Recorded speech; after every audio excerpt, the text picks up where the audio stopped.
Sheikh Sobhi al Tufailli, one of Lebanon's leading Shia clerics, was Hezbollah's first Secretary General from the group's founding in 1989 to 1991. He has blasted Iran's role in the region in general and Hezbollah's role in particular. We sat down with him in his headquarters in Baalbek and asked him about Iran's role in the region and its support of Hezbollah in the war in Syria.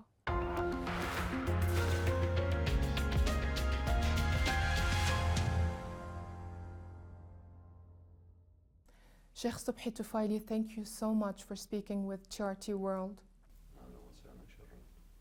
How different is Hezbollah now than when it was founded 35 years ago?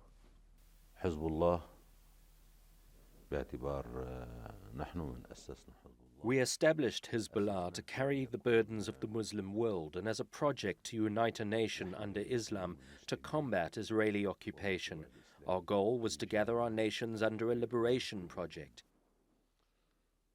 Since we were losing wars and failing at reaching political agreements, there was a need for an organization like ours. We wanted to prove that the nation had other options, and indeed we succeeded in creating a powerful resistance, which was Hezbollah, which united all Muslims who viewed us with trust and admiration. But sadly, after all that, some Iranians were able to transform Hezbollah and fill it with internal struggle, strife, and sectarianism. They were able to control Hezbollah because they supported it financially. Iran turned it from a united Islamic project into one with deep internal divisions that promoted sectarianism and strife between Muslims. It transformed it from a wide intellectual Islamic project to a tight, tribal, nationalist Persian Arabic project. The resistance and fighting Israel was the main and only goal for Hezbollah. Where is that now in regards in fighting in Syria?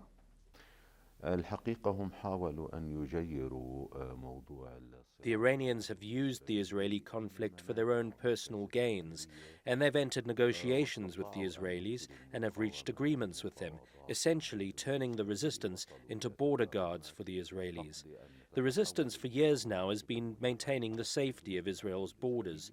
The Israelis have admitted that this is a good and safe time for them, as there's been minimal threat on their northern borders. Of course, small incidents do happen from time to time by the borders, but that hasn't had any impact. When it comes to the resistance today, nobody is ignorant about the fact that Iran and Hezbollah rely on Western support in Iraq or Syria. It's not true that Hezbollah and Iran and Syria are on the opposite side of the Americans. The political path Iran is trying to pursue in the region needs the support of the West. And this is true for any party now fighting in Syria. In order to cover their backs, they had to ensure that any conflict with the Israelis was completely out of the picture. I am certain that the resistance of Hezbollah, before it entered the struggle in Syria, completely closed the door in regards to any fighting with Israel. If Hezbollah had to choose between Iran's and Lebanon's interest, what would it be?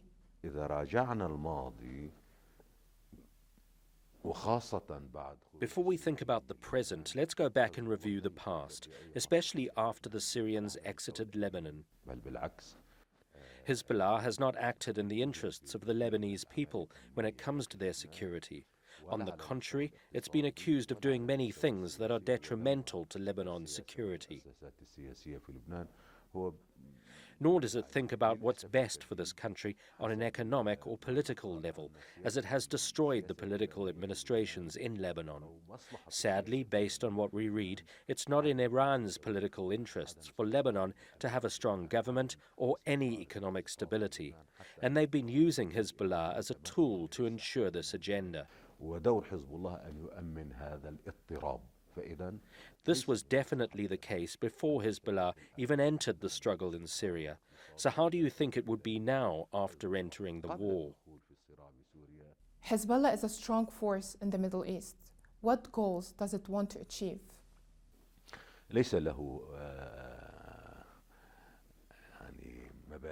Hezbollah doesn't have any independent ambitions or any personal agenda. It's just a military piece tied to Iranian policies. So if you wanted to ask about the organization's goals, then you should ask what Iran's goals are in the Muslim world and in the surrounding region. Some of Iran's politicians have outright stated their ambitions. They say that they want to expand their influence and become more centralized through methods of indoctrination. In order to impact the politics of some of the countries in the region and to add pressure on them, it's similar to what their fellow Arab neighbors are doing. The Syrian regime calls Hezbollah a legitimate ally, while the Syrian opposition calls it a foreign occupation. Where do you stand? According to our Islamic beliefs, anyone who identifies as a Muslim belongs to the unified Islamic nation and therefore should not be considered a foreign occupier.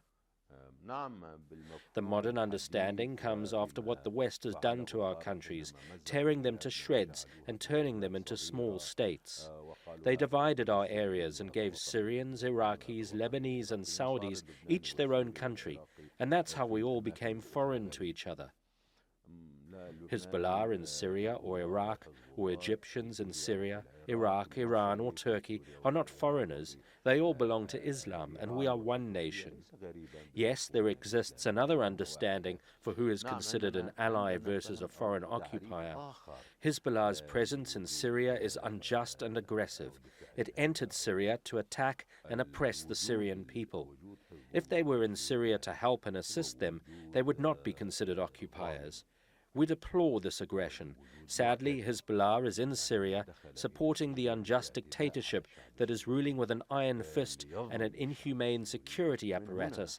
Therefore, none in the region can classify the Syrian regime as fair or legitimate or ruling with proper Islamic principles. Therefore, we can say Hezbollah is supporting a corrupt regime and can be considered unwelcome. Honestly, when we review this issue, we have to place it in its right context. The struggle in Syria, Iraq, Libya and Afghanistan is a Western attempt to hold on and strengthen their presence in the region. They do get help from the ones that think that it's in their benefit to receive assistance from the West against their own homeland. For instance, the Syrian regime uses the Russians and Americans against the children of Syria, similar to the Egyptian regime, who uses the West against the children of Egypt. In Libya, when we read in the papers that Haftar was on one of the Russian aircraft carriers and trying to get in contact with the Russians, this means he is using the entire West to eliminate and subdue his people in Libya. Those who seek help from the West are traitors, agents, and casted away by their people and trying to conspire against the people, women and children to overcome them for the benefit of other states. So what is the difference between those and any other agent? To be fair, the Syrian regime is not more than a seller of its people and a real estate agent for the buyers of the big states, and of course with Iranian and Hezbollah approval. Those are all responsible for what will happen later for Syria and what the Syrians will go through, as well as for the conquering of the land, money, people and everything in Syria, because they are the ones who open the doors of Syria to all the greedy and rude people. To sum it up, away from all the titles and contexts, such as terrorism, Kurds, sects and doctrines that the West tries to raise with the help of the region's governments and the men of its regimes, the truth is that this struggle is between the greedy West and the weak East. وفي الحقيقة حينما نستعرض هذه المسألة يجب أن نضعها في إطارها الصحيح. Do you think the war in Syria is a Sunni or Shia one? واحدة من شعارات المعركة. One of the main battle cries in this war is that of sectarianism. This sectarian narrative is recognized on the ground, but not in the diplomatic sphere. If you ask the Syrian or the Iranian regimes, they would say that it is not a sectarian war. And you'd get the same answer if you ask the others from the Sunnis who support the opposition. However, all of their slogans on the ground in Syria are sectarian. It's how governments mobilize people on the ground and take them to battles and create division. It's a method to continue the killing, but it's not the reason for the war. This is not an ideological fight, but the local fighters on the ground are convinced it is. Some people, like the West, think that they can benefit through these sectarian tensions. What do you think of the Muslim unity if the Shia and Sunni come together? أنا أستغرب يعني هذه الدول مثلا. I find it strange that if states like Iran, Saudi, Turkey and so on wanted the stability, success of their economies and the security of their countries, they feel obliged to give all their capabilities and trust in the arms of the West to receive its support. I ask them, why don't you achieve victory with your brothers? When Saudis, Iranians or Iraqis and so on form some kind of cooperation, unity, federalism, friendship or common market, this would then set a kind of solidarity and produce a stability, strong, active economies, unity, cohesion and cooperation. This would even lead to stability for the leaders everywhere. But the West won't let this happen. They threaten us every day. Recently, the coup in Turkey happened, and definitely the West was behind it. No doubt in that. And no matter how much they deny it, you can see it in their eyes. In Egypt, Hosni Mubarak served the West for a long time, but he was let go at the end. So who told you that the West will guarantee your people's existence? Your personal interests are threatened. The Saudis and the people of the Gulf are threatened every day in different ways by the Americans. Sometimes through trials in America, and another times through dividing the country with doctrines and so on.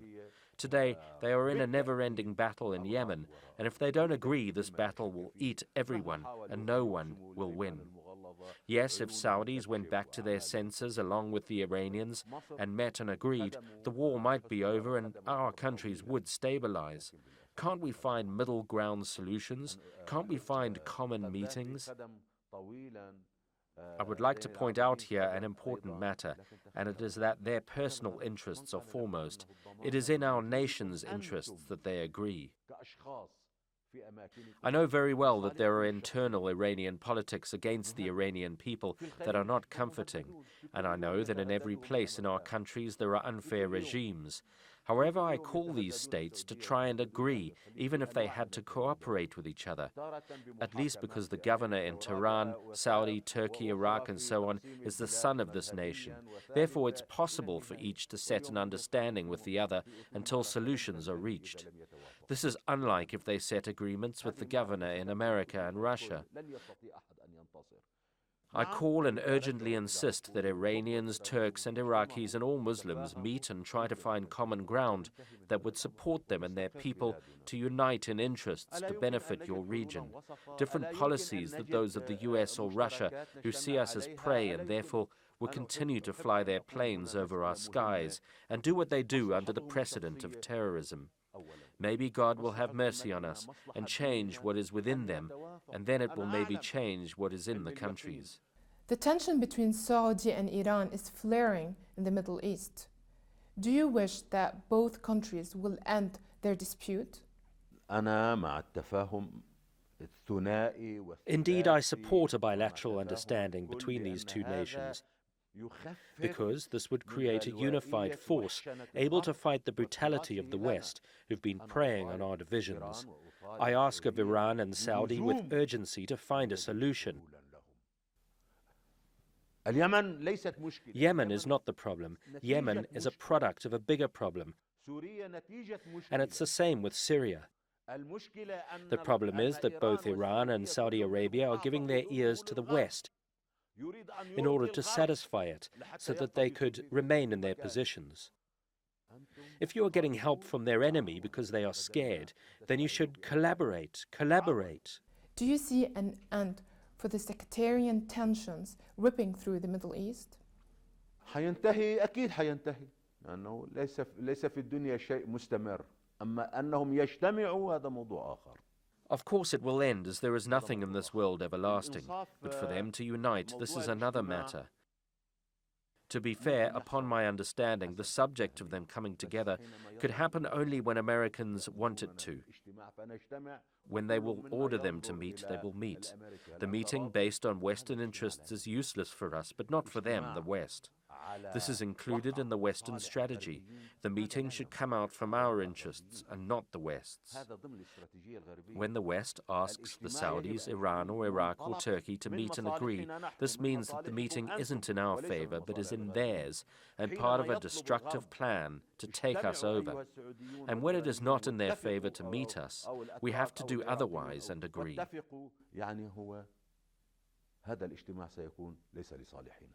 Many say Hezbollah has lost its popularity by involving itself in the war in Syria. What do you think? حزب لم يبقى له شعبية. حزب الله في العالم الإسلامي. Hezbollah has no popularity left. The organization's popularity eroded in the Muslim world when it took its first step into Syria, even among the Shia. Today, the overwhelming majority of Shias are against the involvement of Hezbollah. Even most Hezbollah leaders and founders cursed the moment they entered the fight, believing it to be a jinxed day. Yes, this destroyed a beautiful movement created to liberate Palestine and has turned it into something that will haunt us for generations and centuries.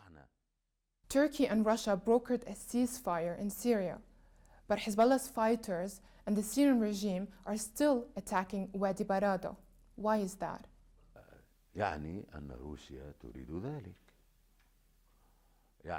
That's because this is what Russia wants.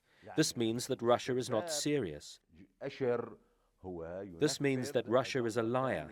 If Russians wanted the ceasefire, then no one would challenge that. The Syrian regime, Hezbollah and the Iranians feel indebted to the Russians for rescuing them from death. Therefore, they cannot disobey them. What the Syrian regime, Iranians and Hezbollah needed was a signal from Russians to stop fighting. From this point, I wish of the Turkish and the Syrian opposition to understand and to stand up. We knew that the Russians are playing games. Therefore, from the beginning, they should have said whether they are truthful. If so, then they should have committed. If the people on the fronts were not committed, this means you, Russia, are the ones breaching them. You are not a guarantor, but the ones who breached the ceasefire. There are conditions to be pledged. I want to address the Syrian opposition. Until now, you are still opposing, whether it was in politics or in the army. You are dying and still detached. So why don't you form a unity? Why don't you form a single entity? It is said, we are hitting this so-called front in this so-called place, and we are not breaching the agreements because it is allowed for us to hit it. Get rid of all these fronts and unite under one Syrian title and lose your weak excuses. If it is not the case, then you are not faithful. To be more specific, the ones who are refusing the unity are not faithful. Therefore, those definitely are playing the same role as Bashar. Their target is to rip Syria apart and not to save the Syrian people and children.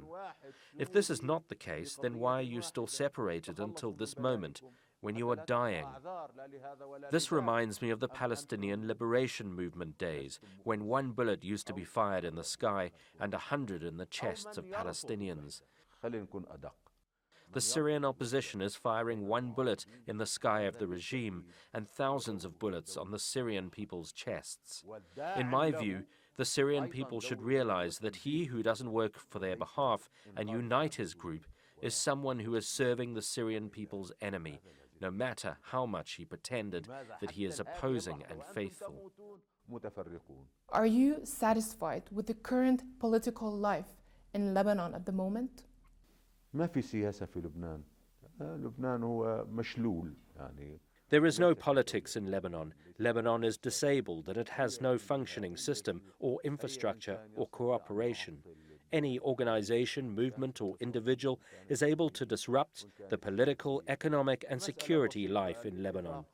Even simple matters such as the electoral law cannot seem to be agreed upon.